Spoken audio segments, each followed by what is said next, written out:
Welcome back to America's Day at the Races. An absolutely gorgeous afternoon here in Saratoga. The day before the day, but it's turning out to be quite the day as well. Race number 4 was an incredible race, but I'm very excited to be joined by Everett Dobson, the new chairman of the Jockey Club. Of course, part owner of the Oklahoma City Thunder as well. And excited to be back in Saratoga.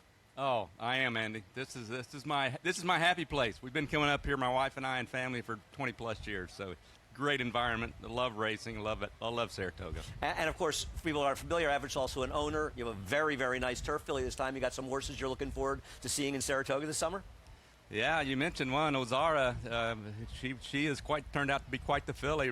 Rhetorical is in the Manhattan tomorrow with a couple of friends, so very excited. You know, anytime you got action at Saratoga, it's you're living good. And Rhetorical's not a bad horse. He has a little bit of a shot. You have a little competition though with some people that you're friends with in that race as well. Yeah, some of my best friends are my competitions in that race, but that's okay. That's what racing's about. I enjoy it that way. Yeah, no, it's one of the great things about racing. How are you feeling in general, taking over the chairmanship of the Jockey Club, about where the game is and looking towards the future?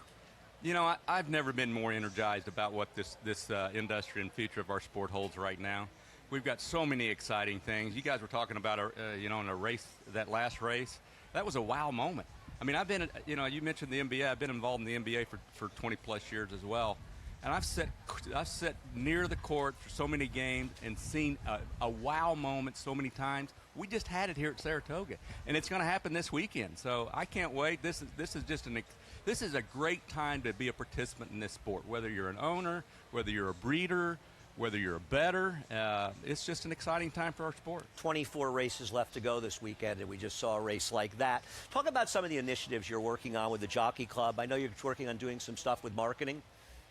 Yeah, I'm a big believer that we have an opportunity to engage better with on the fan development side. We had at peak viewing, we had 25 million people watch the Kentucky Derby. That is historic. Those numbers are off the chart. They're better than virtually any sporting event outside of the NFL in North America. We need to take those fans and bring them into the rest of the year. I mean, the rest of the sporting racing year. But we have an opportunity to do that. We're working through what I'm calling a national marketing initiative. We're going to, use very solid principles around identifying the target market, which is frankly the 25 to 40 set, the Gen Z crowd. I think the initiatives are not only going to bring more fans into the game, but we're going to increase the betting experience for them and improve the betting experience for them. So it's a tall order. I've been saying I think big. I'm in this role because I want to see big things for this sport, and that's at the top of the list. And I'm glad to hear you mention betting, and obviously we've taken a lot of steps here, as you know, at the New York Racing Association on that front. Also talk about the data. There's a lot of conversation about your involvement at the Jockey Club with the data. Where are you going with data? And also try to explain to people what exactly you control and maybe what you don't control. Yeah, well, the first thing I can tell you is the Jockey Club is the custodian of predominantly most of the industry's data, whether it's the pedigree side or call it the betting side. We have an opportunity again to repackage that data and formulate that data, and it's called an API model. We're going to create a data lake. We're going to invite innovators, creators, in to access that data. We're going to partner with them. We're going to assist them.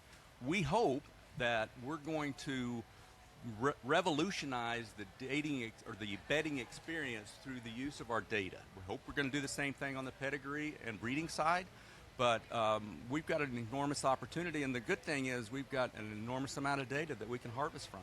And I know you very much want to hear from people out in the sport, and I think I don't know if we put up your email address before, but you want to, at the risk of getting it out there and getting them, but I think you really do want to hear from the fans. Absolutely. I mean, this is the Jockey Club has a history of working really hard in their own little environment. We want to expand our environment. We want a bigger audience to talk to us, and this is a good way to do it. There's the email that I'll respond, or I'll have. We will respond to every single email we receive in some fashion. I'm glad to hear that. And I have one other question before we let you go. I've been a Thunder fan since before I knew you. Should I be optimistic going forward? I wouldn't trade places with anyone. All right. All right. Everett, thanks so much for coming up and joining us here. Looking forward, obviously, tomorrow, but seeing much more of you this summer, and so much good stuff happening at the Jockey Club. Thank you, Andy. Good to be here. With that, we'll take a little bit of a break. A lot more left to come, but let's talk a little bit about yesterday and talk about a trip to Melbourne Cup, perhaps for the Clement Stable and Tawny Port, the big winner of yesterday's Belmont Gold Cup.